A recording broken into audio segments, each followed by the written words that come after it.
In the northern sky, located 3,400 light years in the constellation of Perseus, there is a Little Dumbbell Nebula, also known as Messier 76. This spectacular bipolar planetary nebula was the image that the NASA, ESA, and the Space Telescope Science Institute chose to celebrate the 34th anniversary of the launch of the Hubble Space Telescope, which on board of the Space Shuttle Discovery was launched on April 24, 1990.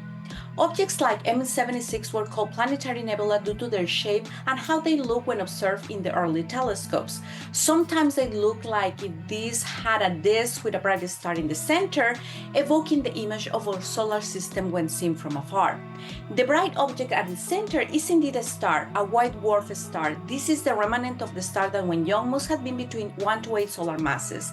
The bright shell of glowing material or gas surrounding it is material from the star itself that was ejected while it was in its red giant stage. Now in the star is in the planetary nebular stage, one of the final stages in the life of a star.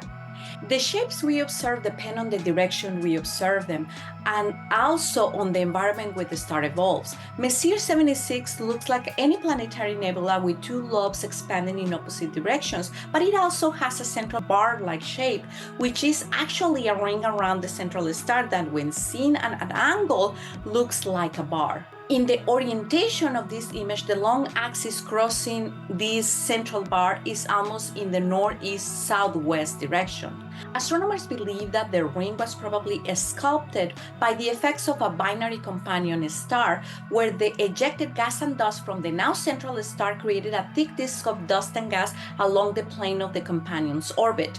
This companion star is not visible in the Hubble image, which means that this companion might have been stripped of all its material and now probably became part of the central star.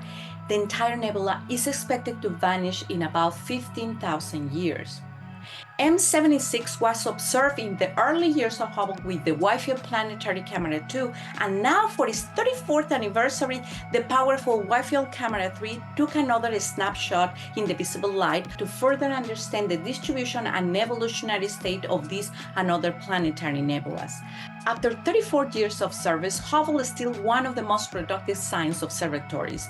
With its discoveries, it has changed the books of astronomy and our understanding of the universe. With 1.6 million observations of 53,000 astronomical objects up to now, the Minkowski archive for space telescopes at STSCI is still an incredible resource for new research and analysis for astronomers around the world. Since 1990, 44,000 science papers have been published from Hubble observations, and we expect many more in the coming years.